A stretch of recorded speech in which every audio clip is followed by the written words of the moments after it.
A clash of cultures. When cultures collide, there's things, certain terms like culture shock or reverse culture shock. The challenges between worldviews, how to bridge those challenges. Those are all very important conversations and very complex as there are many layers to it. But I want to wrap a lot of that up and bring a lot of those things together as we talk about the gathered ones. You might know that by another name. The idea of church, which is literally what the word means, is the gathered ones.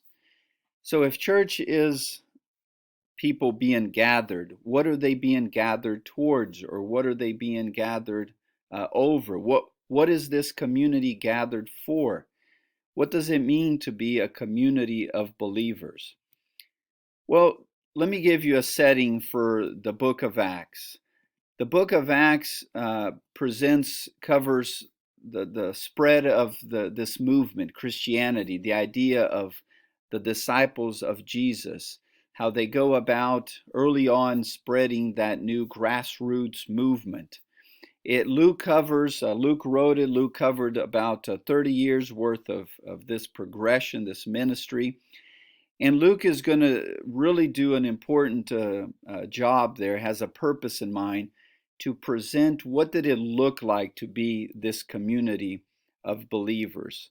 What did it look like to be the gathered ones of Jesus? So in Acts chapter 1, 1 through 5, it starts with the idea of Jesus and the resurrection. So this is on the other side of the resurrection. Acts says that Jesus spends about 40 days with his disciples, apostles, the believers. And imagine the significance of this, right? Before or right after Jesus' crucifixion, we have accounts, especially like in John, where the disciples are behind closed doors. They're overwhelmed, they're scared, they're anxious, they're confused. They think all hope is gone. And now Jesus appears to them, resurrected, spends 40 days with them, teaching them, helping connect the dots for them to understand what all that meant.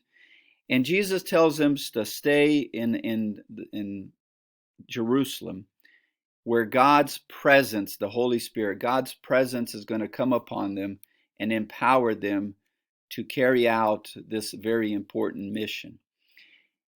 The question here is really one of kingdom. Now, if you remember, Israel had been ruled over for 600 years prior to this by many different kingdoms.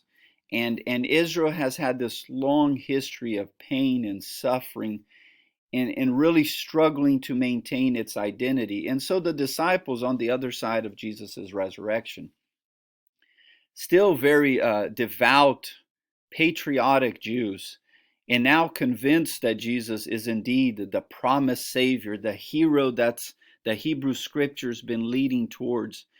They want to know, they have this very important question about the restoration of Israel. As I mentioned, Israel had been ruled over for 600 years, was currently under the rule and oppression of Rome. The religious leaders of Israel were corrupt. There's a lot of pain and suffering, abuse, high taxations, and so forth. They want to know, Jesus, now that we are absolutely convinced you are the one, the hero of the story, the anointed of God, are you going to make Israel great again? Are you going to fight for Israel? Are you going to free Israel of its enemies, its immorality, its corruption, its abuse? Are you going to free Israel? So hold on to that question, because that's a very important question that Acts will address. But Jesus says, basically, don't worry about the politics of all that. Here's my mission to you. I want you to go throughout the known world. Start in Jerusalem, go to Judea. I mean, he's geographically moving the story along. Go to Samaria, which just that Judea to Samaria wasn't just a matter of geography. There's a lot of racial tensions between those two. There's a whole past of ethnicity, struggle, 700 years worth of tension between them. So, but go beyond, go to them, in other words, other people groups, and then even beyond that, go to all people groups, to the end of the earth. And your role in this process of kingdom is actually you go out witnessing unto a very complex, uh, divided world and multicultural. You go out, and by witnessing to them what you have seen and heard in me, actually, in reality, you're going to be gathering them back unto me. And that's the very important concept. And all this is going to be done not just some grassroots movement, not out of political motivation, not even just to quote unquote better the world or social issues, race reconciliation. No, no, no. This is going to be empowered, validated, approved by God, the presence of God. And this is a promise that I will go. I've made this possible. I set this in motion, and then I will come back where all this will be finally gathered upon me, a new community, a new world order, a new group of people, and we will live that out for all eternity. So then in Acts chapter 1, verse 12 towards 26, Jesus has left. They are all gathered. The disciples, the apostles, are still all gathered there in Jerusalem, interacting, teaching, thinking, articulating. They replaced Judas, who betrayed Jesus. It's important to replace Judas because there needs to be 12. The reason for the 12 is Jesus was boldly claiming to be gathering unto himself a new Israel, a new people group, or even the fulfillment of what Israel was meant to be. If you remember, Israel was 12 gathered tribes gathered unto the presence of God, and they were the 12 sons, the descendants of Jacob, and those divided tribes were united or gathered around the presence of God. Jesus claims to do that plus more. He claims to be God with us, as you know, as you can read in Matthew. And so Jesus is saying, I am going to gather upon myself a new Israel. And thus why 12 apostles, the symbolism there is very intentional. So Acts is once again about this process of restoration. Israel as a nation had this long, long history of pain and suffering and disobedience, and even inner conflict and fighting and civil war, and instead of being continuously gathered upon the presence of God as it was meant to be, it was often divided by politics, by selfish reasons, by following other gods, the idea of idolatry. And so Acts is the charge that Jesus gave his followers to go into the world with a very divided world across cultural barriers, racial barriers, socioeconomic barriers. You're going to go into this divided world, and you are going to, by reflecting the presence of God through Jesus, you are going to gather people into this new world, this new community of believers. And it is to be one to all people groups. It is cross-culturally by Jesus's own example and charge.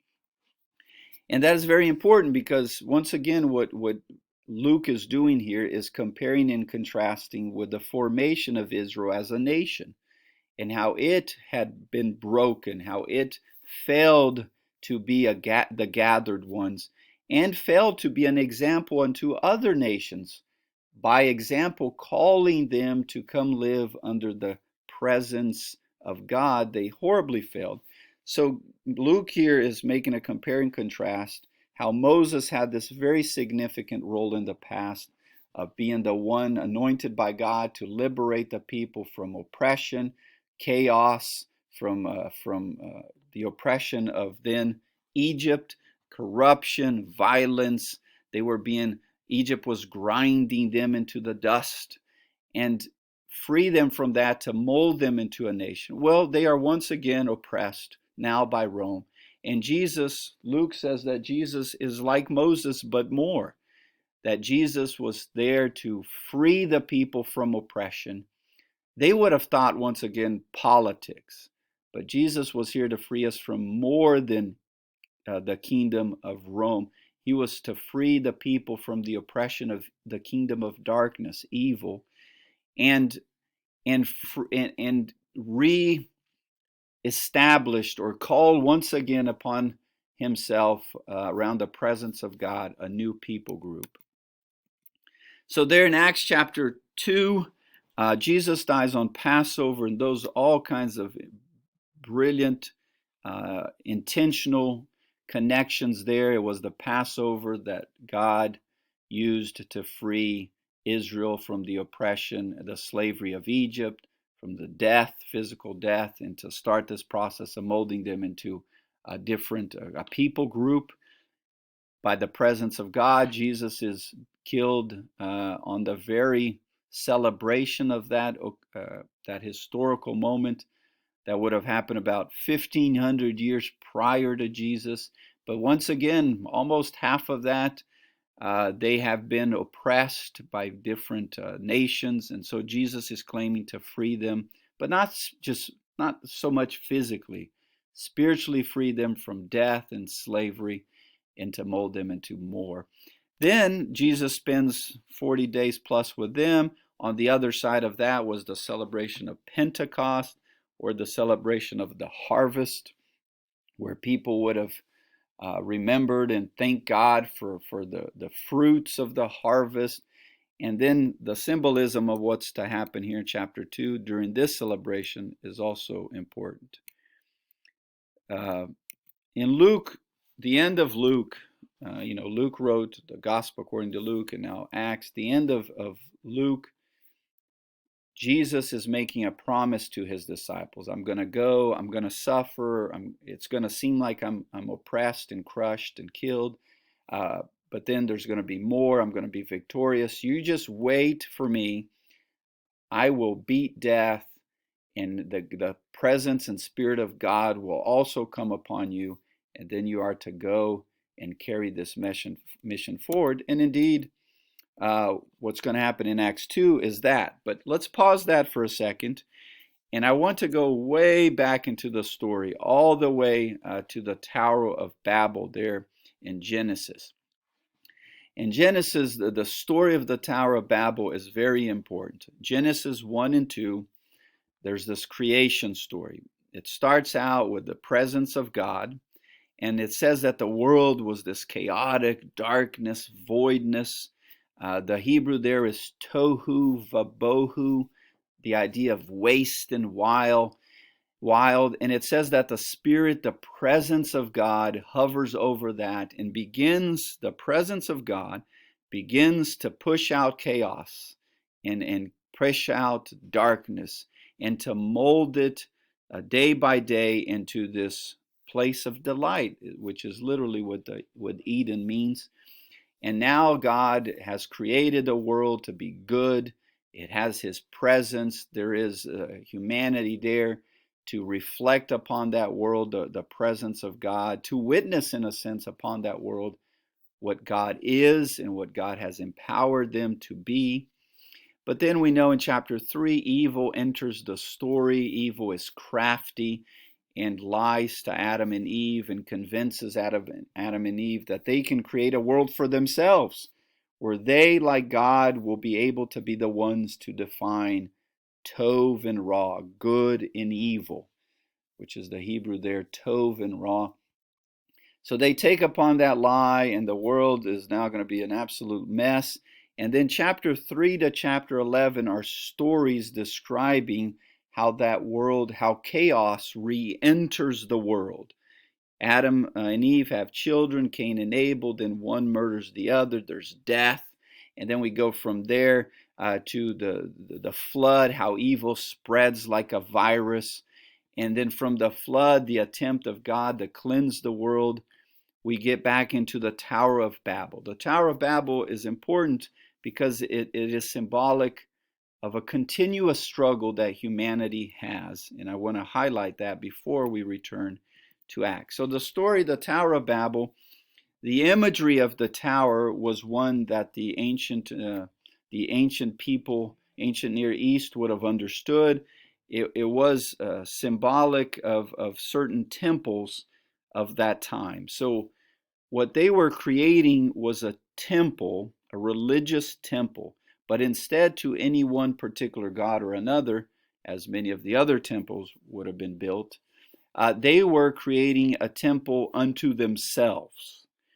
They are trying to elevate themselves into the realm of the gods. When it says, if we read here chapter 11, verse 4, come, let us build for ourselves a city. So they're gathering people unto this vision, okay, unto this community, this purpose that they have in mind. So they're building a city with a tower that reaches to the heavens, so that we may make a name for ourselves. In the ancient world, they believed the gods. Everybody had a god. Everybody believed in gods. They believed the gods lived in the heavens, and I don't think that means so much where birds fly. But it was the gods were above us in the heavens, and we're down here in this reality lower than the gods. And so the gods rule the world, and they do their thing, and then we get the mess of it down here. So let us create for ourselves a temple, a religious temple. And instead of praising the gods, let us create a temple that takes us to the gods, that takes us to the heavens, and it is there that we will make a name for ourselves by putting ourselves with the gods. We will find our place in the world of gods, and we will then we will gather people unto ourselves by this concept that we now will be the gods, or will find a place with the gods. Well, but the Lord came down, verse 5, and saw what they were building. Once again, this isn't just about tall buildings. Not that God has something against tall buildings, but the illusion of what they were building, and through a new technology, mind you, then, the way they made the brick. So a new technology, they felt like that elevated themselves to greatness, and that would be the means by which they would get to the heavens. And we could go into a rabbit hole about how new technology, we often think that's going to be the solution and salvation of all our problems. But nonetheless, back to this, they are gathering people unto that vision of grandeur and godlikeness of humanity. So the Lord saw that, and he said, if as one people, speaking the same language, they have begun to do this, then nothing they plan to do will be impossible for them. I don't think God is against them doing stuff. I think what God means here is nothing evil will be impossible for them. I mean, they are building a foundational misunderstanding of what humanity is, or what humanity is meant to be, which connects with Genesis 3, the very crafty lie that evil proposed to them. You earn your place and put yourself in the realm of the gods. Be like God, take for yourself that role, and you define what you think is right and wrong, or, hashtag whatever makes you happy. Well, God is going to intervene in that illusion. So the problem here is that this is a monument to the glory of self, right? This isn't about tall buildings. It is them searching for an eternity by their own merits, by their own doings. It's an assumption of self-sufficiency, and I don't mean like as an individuality, but self-sufficiency as a rebellion upon the way God created us to be. As they built that tower with quote unquote that new technology, they were indeed developing, stacking, growing towards the illusion that humanity, do not need Yahweh God, Lord God, that they can be their own gods. And that is, we still live that today, right? And so They were gathering humanity upon that concept, which unity is a good thing, but not unity on things that are wrong or destructive, like this very deceptive illusion. So God is going to intervene. The solution here actually is disunity. God comes down and God scatters them by confusing their language. In other words, different language is going to prompt different cultures, is going to prompt different tribes, different worldviews, different peoples group, and they are divided because of their attempt to unite under an illusion, a destructive premise of self-sufficiency without God, of the concept that we can be the gods of our own existence. And so that concept is really what eventually divides them into different people group. And that tower is called Babel because the word there means kind of to babble on, because languages were broken. And now the world is divided because of its destructive, its intent to unite on a destructive premise. Okay, back to Acts. Think about that, right? So all these different languages, all this division, all these people groups, and think about that. Everybody's got a tribe, a people group, a political part. We're all uniting in smaller groups, and then there's the us and them, and there's different cultures, different countries, different languages. And inevitably, there's plenty of conflicts, you understand, come from all those differences and the conflict of those different worldviews, including just the cross-cultural, challenges. In Acts chapter 2, God is going to do this powerful thing. God comes upon them, right? The presence of God comes upon this new people group that is gathering around Jesus, right? Humanity in the Tower of Babel was gathering around themselves as gods. Now here people are gathering around Jesus as the presence of God. And this people group now is going to be empowered by God, where God back then came down and spread the people. God here is going to come down, and then they are charged and empowered to gather the people. Here in Acts chapter 2, the Spirit comes down upon them. You understand Jerusalem was just swollen with people because of the Passover and the Pentecost. I read that Jerusalem normally had about 50,000 people, and now it would go up to 150,000 people because of these celebrations. So there's people here from all over the known world. Now you must also understand that most of the Jews in the time of Jesus did not live themselves in Jerusalem, and did not even speak Hebrew, because they have grown up in different parts of the world for a lot of historical reasons. But here they are spread throughout, and Jesus is God here is going to do some very powerful things. I want to read this, chapter 2, verse 5. I want you to understand here. Actually, let's go to verse 9 for you to understand who all was there. Parthians, Medes, Elamites, residents of Mesopotamia, Judea, Cappadocia, Pontus of Asia, Persia, Pamphylia, Egypt, parts of Libya, Cyrene, visitors from Rome, both Jews and converts to Judaism, Cretans, Arabs. Okay, so all these folks are here, a whole lot of different languages, all gathered because God is doing something powerful through the idea, identity, and mission of Jesus. God has this huge noise. People, think something blew up. They go outside. They all try to find out what's happening.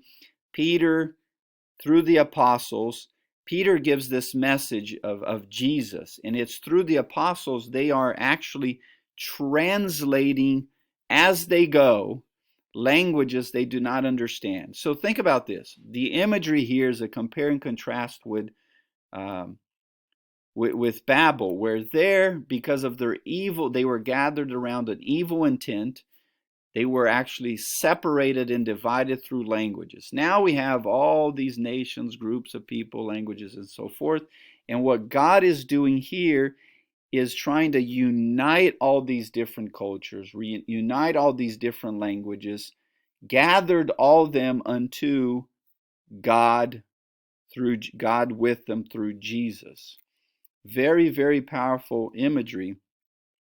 And so Peter starts this, gives this speech, this kind of sermon, and his main point, he will summarize some things of the Old Testament. He's basically saying this is all the fulfillment of the Hebrew Bible. This is truly the story. The Savior has come. It's Jesus.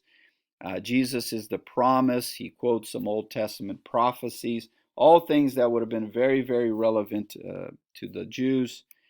And this was very important. So they then respond, or many do, right? 3,000 respond. They ask the idea of forgiveness. Peter explains in this now common language, in a sense, because they're all hearing it in their own language. Thus, the languages that separated the folks at Tower of Babel now is not a point of separation, because they can still hear it in their own language, and this common message that how through Jesus we can be made right in baptism. And so the 3,000 response, but here's the significance of that in terms of, as you compare to the Tower of Babel. Folks of different languages, different worldviews, even though they're Jews, but they're all living in different parts of the world, different traditions, or a lot of different culture, a lot of different traditions, different food, different politics, wherever they were from.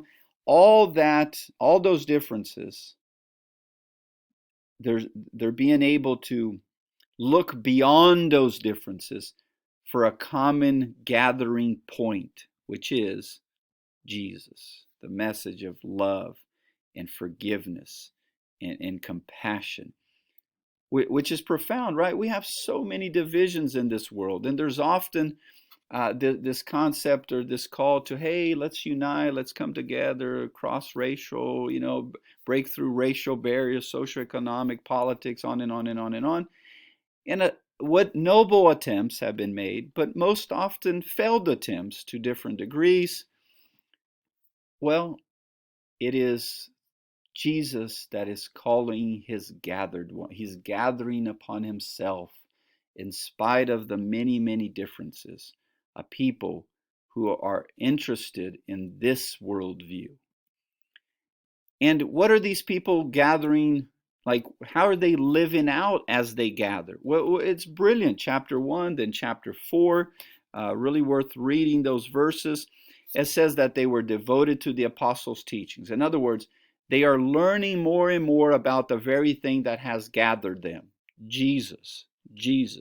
The idea of forgiveness, grace, mercy, love for your enemies, kindness, compassion, service. Jesus, his identity, his mission. So the apostles here are doing exactly what Jesus said, witness upon people, even people of different cultural groups and whatever other divisions. Witness unto them what you have seen and heard in me. And so that's what they are devoted to. You understand, they didn't magically agree on everything. Their politics were probably still very different. Their worldview was probably different still in a lot of degrees. Their understanding of the times, what was right and wrong, and who was to blame and who was going to fix what, probably very different. What is gathering them? Their growing understanding of Christ, of Jesus. They devoted to the interaction with each other, to opening themselves to one another, in spite of the many, many, many, many differences. Listen, what will eventually unite us, or the practical aspect of how we will truly be united, is once we get to know each other and we are open to know each other and we are measuring each other not through our differences and not using ourselves as the standard and normal as we then compare and often criticize what is different from us, but we open our lives to each other and we measure each other and we treat each other by the example of Jesus. The example of Jesus.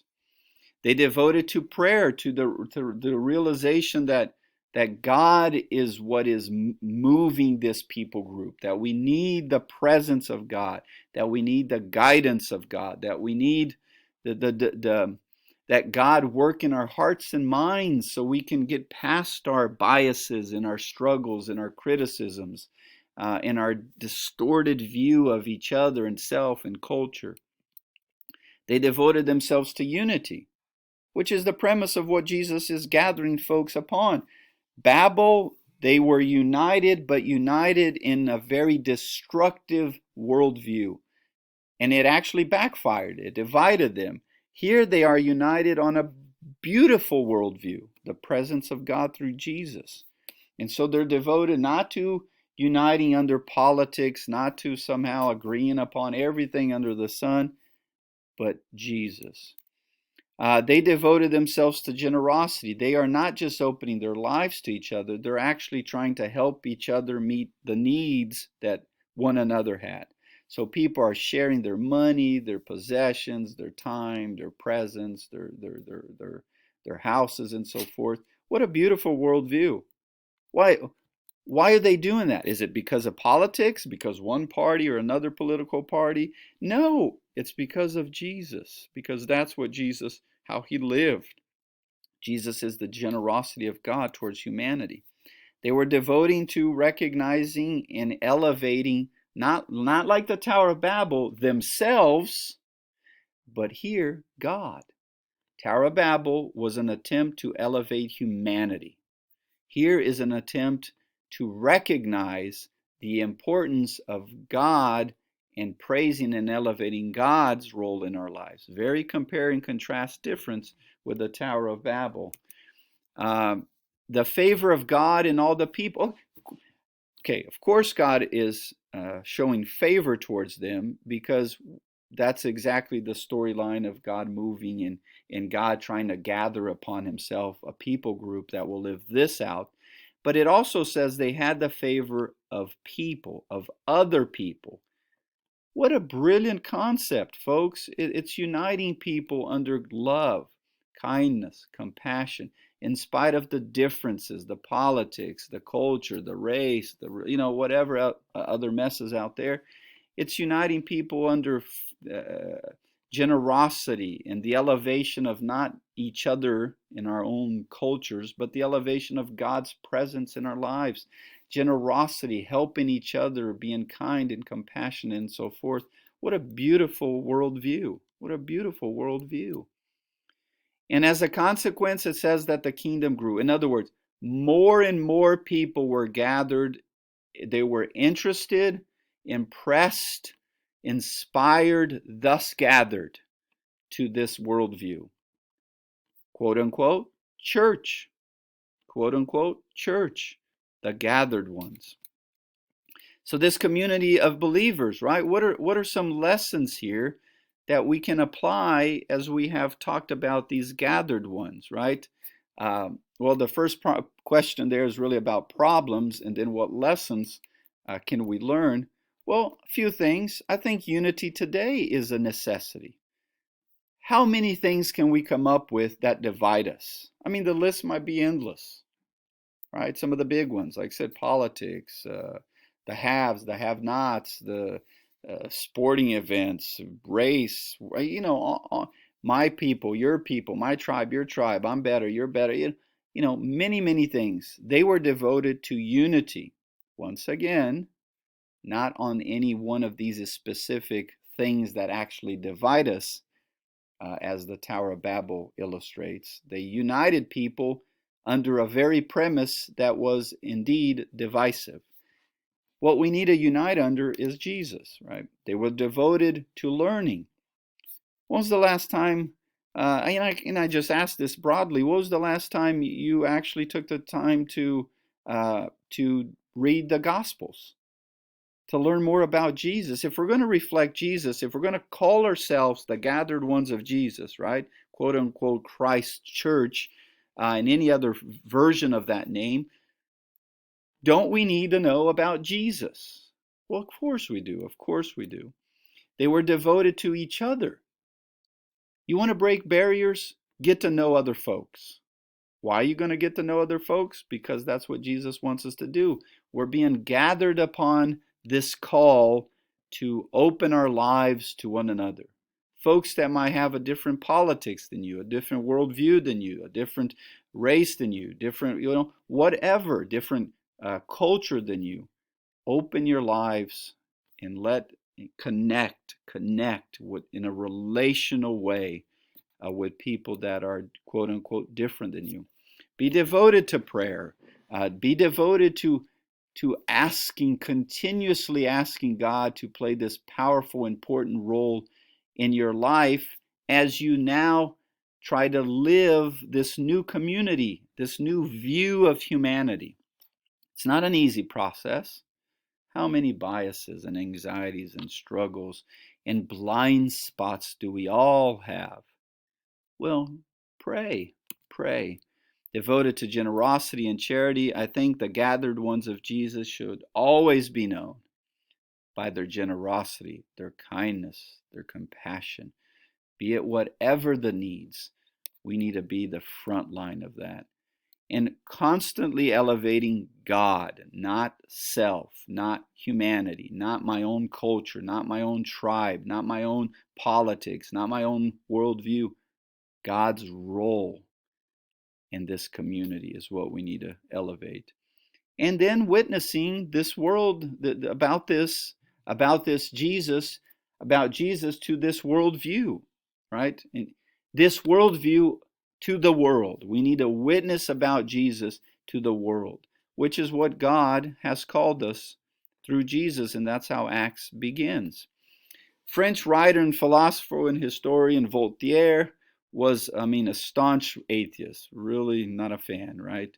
And he was against, at that particular point in time, the Catholic Church had a pretty big role in society. He was against them because he could not see in his mind any difference between their religion and the impact it so claimed on the individual and the world. In other words, he stated, when it is a question of money, everybody is of the same religion. He's not praising people here, folks.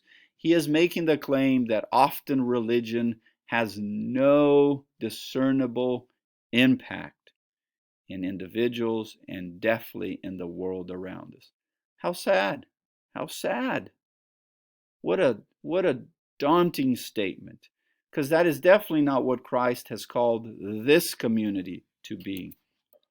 Continue on the idea of charity, Christian charity, as it should be one notable characteristic of these gathered ones around Jesus. It's interesting, the Roman Emperor Julian, also known as the Apostate, he reigned in about 361 to 63. This is after Constantine's legalization of Christianity, about 300 years after Jesus. And he commented by then, listen to the impact of Christianity on society. He praises them in a sense, but he's annoyed by it. He says, in a letter he wrote, "It is disgraceful that when no Jew ever has to beg, and the impious Galileans," he's talking about the Christians, "they support not only their own poor, but ours as well. All men see that our people lack aid from us." In other words, he's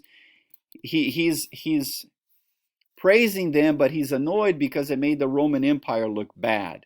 What he's saying is that Christians were kind and compassion and generous towards their own, but also towards other cultures. This particular example here, the Romans. And how that really made it was sad because it pointed out that the very Roman government was not doing a good job towards its own people. That's what the gathered ones should be known by. One of the things the gathered ones of Jesus should be known by. Being charitable to our own and to any and all people groups, in spite of the things, the reasons by which many divisions exist. So, how can we put some of these things together? Let's wrap some of this, wrap it all together. Number one, the events of Pentecost, right? What we just kind of witnessed there in Acts 2, it makes it clear that God wants the good news of this kingdom to reach everybody, folks, everybody. This is about breaking through racial barriers, socioeconomic barriers, cultural barriers, political barriers. It is to reach out to every and all tribes, every people group, every language. And it is a call to unite around the presence of God through Jesus and to live this beautiful community of believers. In spite of the many things that divide us, we can be united under the concept of love and kindness and respect and generosity.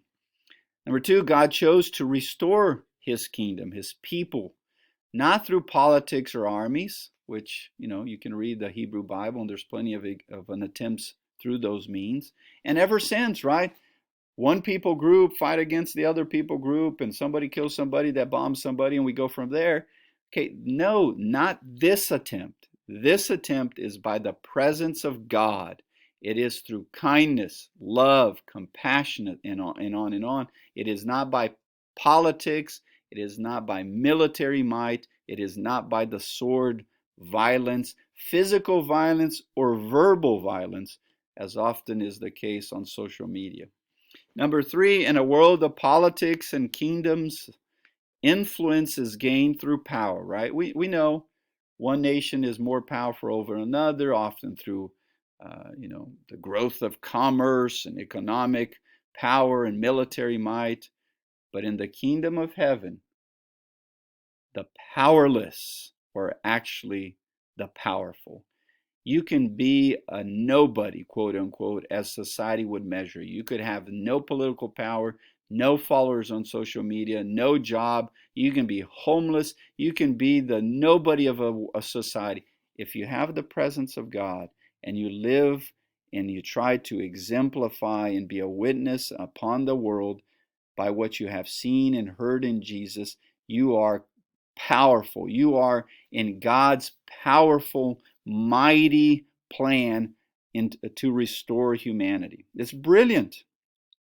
And even though most disciples then were persecuted, and perhaps since then they were persecuted, beaten, and even killed, they possessed this unconquerable spiritual power because they could see the vision. A world gathered unto God through Jesus, a world of beautiful relationships, of kindness, compassion, generosity, a world view that was breaking across barriers, that was going through and out into the many different cultures and gathering folks into this beautiful new community. What a great calling. What a great vision that in spite of the many, many things that divide us, we can be gathered unto this beautiful worldview through Jesus and the power of God.